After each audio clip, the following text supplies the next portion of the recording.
നമസ്കാരം, ജന്മഭൂമിയിലേക്ക് സ്വാഗതം. 2024 ലോക്സഭാ തെരഞ്ഞെടുപ്പിൽ സമൂഹ മാധ്യമങ്ങൾ വളരെ ഗണ്യമായ പങ്കാണ് വഹിച്ചിട്ടുള്ളത്. അന്താരാഷ്ട്ര ഗൂഢാലോചന എന്ന് തന്നെ പറയാൻ പറ്റുന്ന രീതിയിൽ സമൂഹ മാധ്യമങ്ങളിൽ വലതുപക്ഷ വിരുദ്ധ ആഖ്യാനങ്ങൾ നിറയുകയായിരുന്നു.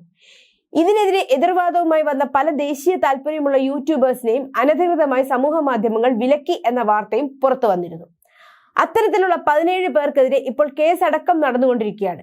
ലോക്സഭാ തെരഞ്ഞെടുപ്പിൽ ഏറ്റവും അധികം ചർച്ചയായ ഒരു യൂട്യൂബറാണ് ധ്രുവ് രാത്തി.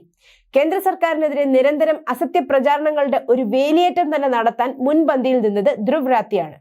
സത്യമെന്ന് തോന്നുന്ന തരത്തിലുള്ള അസത്യ പ്രചരണത്തിലൂടെ ജനങ്ങളെ തെറ്റിദ്ധരിപ്പിക്കുന്നതിൽ ഇയാൾ ഒരു പരിധിവരെ വിജയിച്ചിരുന്നു. മോദി ഭരണകൂടം ഏകാധിപത്യ പ്രവണതയാണ് കാണിക്കുന്നതെന്നും ഈ ഭരണകൂടത്തെ എത്രയും പെട്ടെന്ന് താഴെ ഇറക്കണമെന്നും വലിയ തോതിലുള്ള പ്രചാരണം നടപ്പിലാക്കപ്പെട്ടു.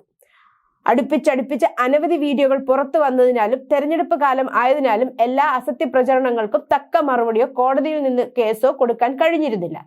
ഇനി കൊടുത്താൽ തന്നെ അതിന് കോടതി നടപടികൾ പാലിക്കാനുള്ള സമയം വേണ്ടി വന്നതിനാൽ പലരും സത്യം അറിഞ്ഞതുമില്ല. എന്നാൽ ഇപ്പോൾ ഓരോന്നോരോന്നായി പുറത്തു വരികയാണ്. ധ്രുവ് രാത്തി അടക്കമുള്ള യൂട്യൂബേഴ്സ് നടത്തി വന്ന ഓരോ പ്രചരണത്തെയും പതുക്കെ നിയമത്തിനു മുന്നിൽ കൊണ്ടുവരികയാണ് BJP പ്രവർത്തകർ.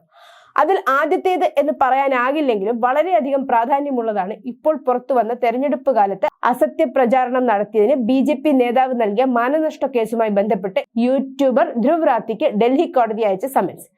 ജൂലൈ 19 സാക്കേത് കോടതിയിലെ ജില്ലാ ജഡ്ജി ഗുഞ്ചൻ ഗുപ്തയാണ് ധ്രുവ് രാത്തിയെ വിളിച്ചു വരുത്താനുള്ള ഉത്തരവ് പുറപ്പെടുവിച്ചത്. നഖ്വിയുടെ ഇടക്കാലാശ്വാസ ഹർജിയിൽ കോടതി രാത്തിക്ക് നോട്ടീസ് അയക്കുകയും കേസ് ഓഗസ്റ്റ് 6 പരിഗണിക്കുവാൻ മാറ്റിവെക്കുകയും ചെയ്തു. കൗശലപൂർവ്വം തയ്യാറാക്കിയ വീഡിയോയിലൂടെ അടിസ്ഥാനരഹിതമായ ആരോപണങ്ങളും ദുരുദ്ദേശപരമായ ബന്ധങ്ങളും വളരെ വിദഗ്ധമായി സന്നിവേശിക്കപ്പെടുന്നതിനാൽ വാദിയുടെ സത്യസന്ധതയും പ്രശസ്തിയെയും അപകീർത്തിപ്പെടുത്താനുള്ള ബോധപൂർവമായ പ്രചാരണം വ്യക്തമാണ്.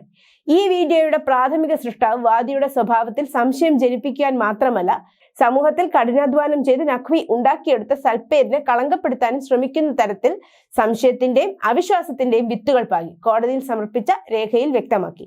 എത്രമാത്രം കുടില ബുദ്ധിയാണ് 2024 ലോക്സഭാ തെരഞ്ഞെടുപ്പിൽ പ്രവർത്തിച്ചത് എന്നത് ഭയാനകമാണ്.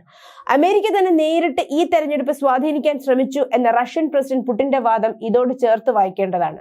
തെരഞ്ഞെടുപ്പിൽ രാഹുൽ ഗാന്ധി പ്രചരിപ്പിച്ച ജാതി സെൻസസ് അടക്കമുള്ള കാര്യങ്ങൾ വന്നത് ഫ്രാൻസിൽ നിന്നുമാണ്.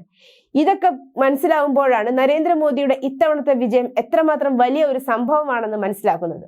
ഒരു വേള നമ്മൾ പരാജയപ്പെട്ടിരുന്നുവെങ്കിൽ തിരിച്ചു കിട്ടാത്ത വിധത്തിൽ ഇന്ത്യ നഷ്ടപ്പെടുമായിരുന്നു എന്ന് പറഞ്ഞാലും അതൊരു തെറ്റാവുകയില്ല. അതായത് വളരെയധികം ചരിത്രപരമായ തെരഞ്ഞെടുപ്പാണ് ഇത്തവണ ഇന്ത്യയിൽ നടന്നത്. മോദി സർക്കാർ 3ാം വട്ടം വന്നു എന്നത് എല്ലാ തരത്തിലും ഒരു ചരിത്ര സംഭവമാണ്. കാരണം ഇന്ത്യയിലെ പ്രതിപക്ഷം മാത്രമല്ല, പാശ്ചാത്യ ലോകത്തെ പല ഗൂഢശക്തികളടക്കമാണ് മോദി വീണ്ടും ഭരണത്തിൽ വരുന്നത് തടയാൻ വേണ്ടി ശ്രമിച്ചത്.